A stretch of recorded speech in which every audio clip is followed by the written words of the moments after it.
Shalom pagi, mari sama-sama tundukkan kepala, pejamkan mata sejenak. Tiada kata yang manis dan ucapan syukur pada Bapa di surga.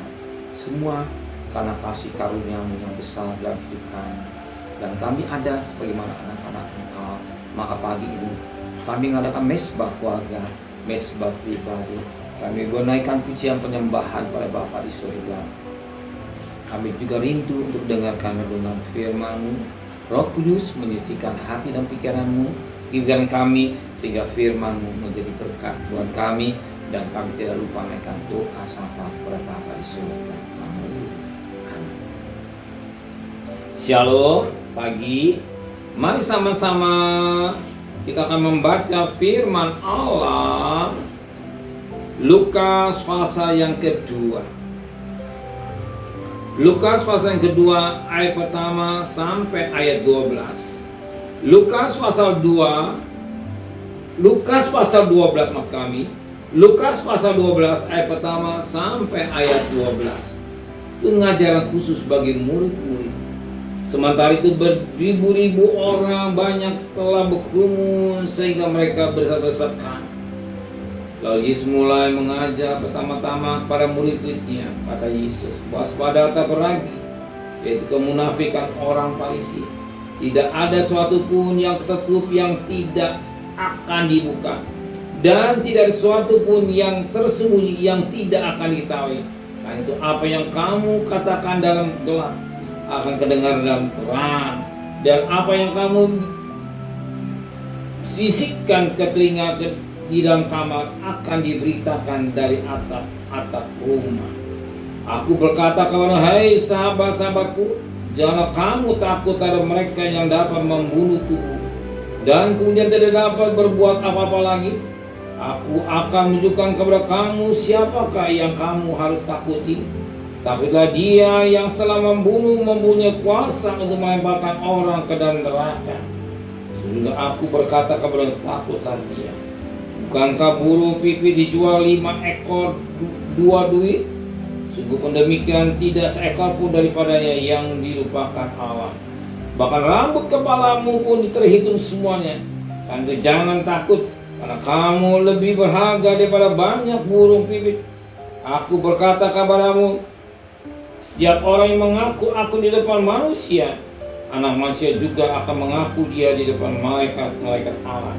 Tapi barang siapa menyangkal aku di depan manusia, ia akan disangka di depan malaikat-malaikat Allah. Ya, orang yang mengatakan suatu lawan anak manusia, ia akan diampuni. Tapi barang siapa menghujat Roh Kudus, ia tidak akan diampuni. Apabila orang menghadapkan kamu kepada majelis atau kepada pemerintah dan penguasa, janganlah kamu khawatir bagaimana dan apa yang harus kamu katakan untuk membela dirimu.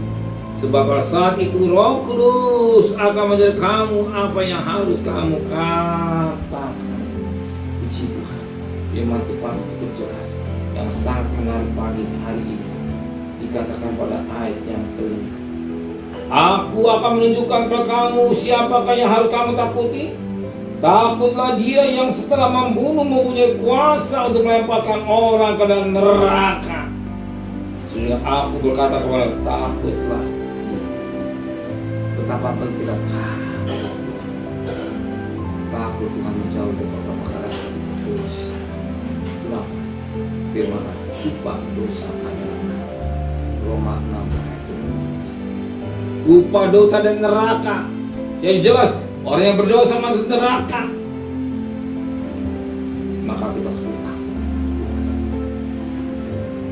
kepada pihak surga yang menentukan hidup surga. Kalau saudara takut akan Tuhan, saudara terhindar dari maut. Kalau saudara tidak takut Tuhan, apa terjadi? Saya tidak tahu. Tuhan yang menentukan hidup surga. Biar kita mau menjadi anak Tuhan yang selalu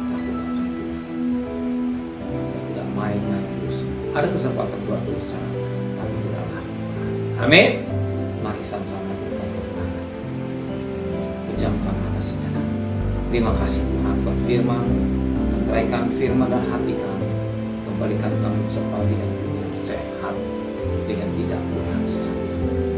Berkati Pak Presiden, Wakil Presiden, para menteri, para gubernur, para bupati, para wali kota, para camat, para lurah, para RW, para RT, para medis, para dokter, berikan mereka takut, segala kasih, terimalah berkat nikmat dari Allah Bapa, cinta kasih sayang dari Tuhan Yesus Kristus, dan berkat Roh Kudus atas darah mulai hari ini sampai maranatha. Tuhan Yesus yang cinta dia katakan amin. Tuhan memberkati.